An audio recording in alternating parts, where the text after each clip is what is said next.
The morning sun reflected clean and bright off the polished windows of Main and Oak Real Estate, the kind of agency with perfectly staged photos in the window and a receptionist who never stopped smiling. Inside, the scent of fresh coffee and printed brochures filled the air. Danielle and Marcus Carter walked in together. They moved in quiet sync, like two people who had built their life through partnership rather than performance. Danielle held a small notebook with neatly written information about neighborhoods, school districts, commute times, and mortgage research. Marcus carried a calm confidence, hands relaxed at his sides, nothing flashy about his clothes, just clean, thoughtful, intentional. They had been saving for years, planning for years. This was a dream they earned. Behind the desk, the agent, Chloe Whitman, looked up. Her smile brightened, but not all the way. Her eyes narrowed just slightly, scanning their clothes, their hands, their posture, calculating something she believed was subtle. "Hi," she said brightly. "Welcome. How can I help you today?" Danielle smiled back, polite and warm. "We'd like to schedule a showing for the property on Willow Creek Lane." Chloe's smile paused for half a second, just long enough to be felt. "Oh," she said lightly, "that neighborhood is quite upscale. The homes there start around $850,000. She said it the way someone announces a test score, waiting to see the reaction. Marcus nodded. "Yes, we've reviewed the listings. That's the one we'd like to see." Chloe's grin tightened. Performative now. "Well, do you have a price range in mind?" Her tone sharpened slightly on range, as though she expected it to be small, limited, out of reach. Danielle exchanged a glance with Marcus, not annoyed, just understanding. They had lived in this world long enough to recognize the tone. Danielle responded steadily. "Our budget is flexible. We're prepared for this price range." Chloe laughed. Not loudly, not rudely, but dismissively, like it was cute. "Well," she said, picking up her tablet, "maybe I should show you some listings that are more comfortable." She tapped through a few options and turned the screen toward them. Houses far from the city. Houses in neighborhoods without investment. Houses priced roughly a third of the one they requested. It wasn't just an assumption. It was a decision she thought she was entitled to make for them. Marcus kept his voice level. "Those are not what we're looking for." Chloe leaned back in her chair. "Well, sometimes it's good to be realistic," she said brightly, falsely. A pause settled. Not angry, just clear. Danielle closed her notebook gently. "We asked to see the property on Willow Creek Lane," she said, each word calm, unshakable. "So we'd like to schedule that showing." Chloe blinked, thrown off by the steadiness. She forced a smile again. "Of course," she said. "I just hope you won't be discouraged when you see the listing in person. It tends to intimidate some buyers." Danielle and Marcus exchanged another quiet glance. They knew what she meant. She just didn't say it out loud. Chloe gathered her keys, bag, and tablet. "Well," she said with overly cheerful finality, "let's go see the house you think you can afford." She walked toward the door, fully believing this tour would prove something. Danielle and Marcus followed, walking with the quiet confidence of two people who already knew the ending. The house wasn't going to prove anything about them, but they were about to prove something about her assumptions. The drive to Willow Creek Lane took them through winding residential streets lined with tall trees, their branches arching overhead like a canopy. The neighborhood was quiet, not silent, but settled. The kind of quiet that comes from long-term stability, not vacancy. Lawns were trimmed, cars were clean, but not flashy. A place built not to be shown off, but to be lived in. Chloe drove ahead in her compact white SUV. Danielle and Marcus followed in their own car, an older model, well-maintained, paid off years ago by choice, not necessity. They liked things that lasted. They liked decisions rooted in intention. When the cars pulled up to the property, the house stood stately and calm. White exterior with natural stone accents, large windows, a wraparound porch shaded by mature oaks. Not new, but timeless. Chloe stepped out of her car with the energy of someone preparing to teach a lesson. She gestured toward the house. "So, this is the Willow Creek property." Her voice held the smile of a realtor who believed she was showing clients a world they didn't belong in. Danielle took in the home, eyes thoughtful, appreciative, not dazzled. She had already studied the architectural plans online. She knew the layout, the age of the wiring, the restoration year of the porch balustrade. She didn't need impressing. Marcus walked the walkway slowly, observing the structure, the foundation line, the grading of the yard. He was practical like that, hands-on, seeing what others overlooked. Chloe unlocked the door and stepped inside first, announcing, "Just so we're all on the same page, offer acceptance on homes like this usually requires strong financial backing and pre-approved lending, sometimes even cash reserves." She said it like she was reading instructions to a child. Danielle only nodded. "We understand." Inside, the house opened into a spacious foyer, with sunlight pouring down from the skylight above. Hardwood floors, high ceilings, the kind of place built with craftsmanship, not shortcuts.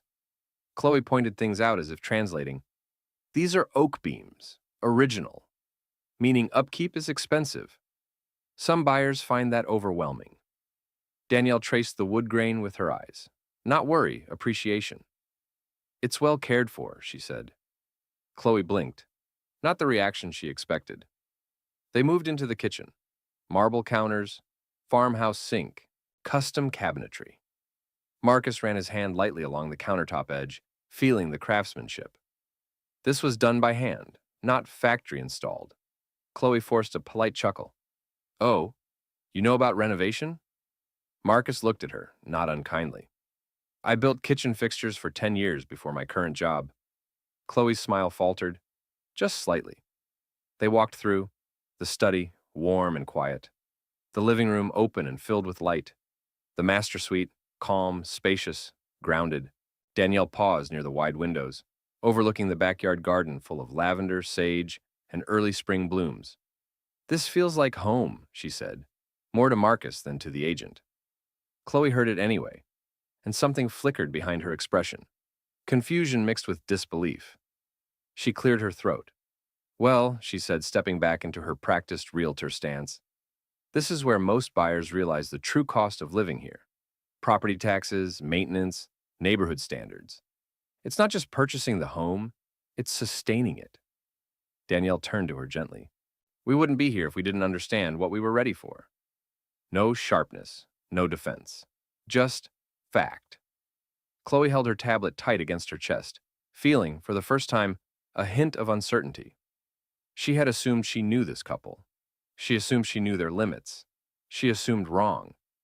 But she hadn't realized it yet. The realization would come soon. Very soon. They stepped into the living room, the afternoon light pooling softly across the hardwood floors. The space felt warm, lived in, and intentional. Bookshelves built into the wall, a stone fireplace that held years of stories in its grain. There was a quiet dignity to the room, the kind that didn't ask for attention but earned it with time. Danielle walked to the fireplace, running her fingertips lightly across the smooth stone. Marcus stood near the windows, examining the quality of the framing, the seals, the angles of light. They weren't overwhelmed. They were evaluating. Chloe watched them, but the watchfulness had shifted. It wasn't confident anymore. It was unsettled. This wasn't how buyers reacted when they were out of their depth. There was no rushing, no wide-eyed excitement, no nervousness. Just calm certainty.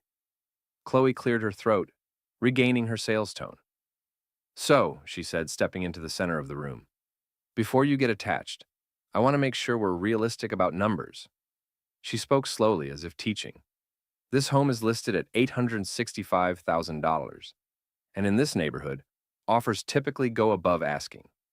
You'll need strong approval and a lender willing to back." Marcus turned toward her. "We'll be paying in full." The words weren't sharp. They weren't loud. They were simply true. Chloe blinked, once, twice, her practiced expression cracking at the edges. "In full?" she repeated, as if the phrase were unfamiliar. "Yes," Danielle said, still calm. "No financing needed." Chloe stared at them, unable to respond for a moment. The silence stretched, not uncomfortable for the couple, but devastating for her assumptions. She forced a laugh, trying to recover. "Well, of course, if that's really what you intend." Her voice faltered. "Do you have proof of funds available?" Danielle reached into her notebook and pulled out a sealed folder. Calm, controlled, prepared. She handed it to Chloe without theatrics. Chloe opened it. Her smile disappeared entirely. It was all there. Account verification, documentation funds, far exceeding the asking price, not gifted wealth, not chance. Earned. Chloe swallowed. Her cheeks flushed, not from embarrassment alone, but from the sudden collapse of a narrative she had written in her own mind. "Why didn't you say that before?" she asked quietly, almost confused. Marcus looked at her, not angry, not triumphant, just steady. "You didn't ask," he said. Not accusatory, just truth. Chloe's breath caught. The silence in the room was different now, not tense, revealing. Danielle rested her hand on Marcus's arm. "We've worked a long time for this," she said. "We know what we're doing." Chloe nodded slowly, the realization settling heavy and unmistakable. She hadn't just misjudged their finances. She had misjudged them, their discipline, their preparation, their worth. She stood still for a moment, absorbing the truth she had tried to overlook. Marcus spoke again, quiet and resolute. "We'd like to make an offer today." No hesitation, no doubt. Chloe found her voice. "Yes," she said softly. "Of course. I'll write it up right now." The shift was complete. Not because they demanded respect, but because they carried themselves with it from the beginning. The house hadn't changed, but Chloe had. Back at Main and Oak Real Estate, the lobby hummed with mid-afternoon energy. Agents tapped at laptops, phone calls flowed in short, pointed bursts, and the smell of burnt coffee lingered near the break counter. Chloe walked in first, her posture noticeably different from this morning. No bounce, no performative confidence. Danielle and Marcus followed behind her, steady, composed, hand in hand. They didn't need to take up space to be seen. Their presence was quiet and undeniable. At the front desk, the receptionist glanced up. "Oh, back already? How was the showing?" she asked, cheerful and unaware. Chloe hesitated, then answered, "They're making an offer. Full price." The receptionist blinked, surprised but polite. "Oh, wow, that's great." Chloe swallowed. "And they'll be paying in full." This time the reaction wasn't polite surprise. The office stilled. Two agents across the room looked up.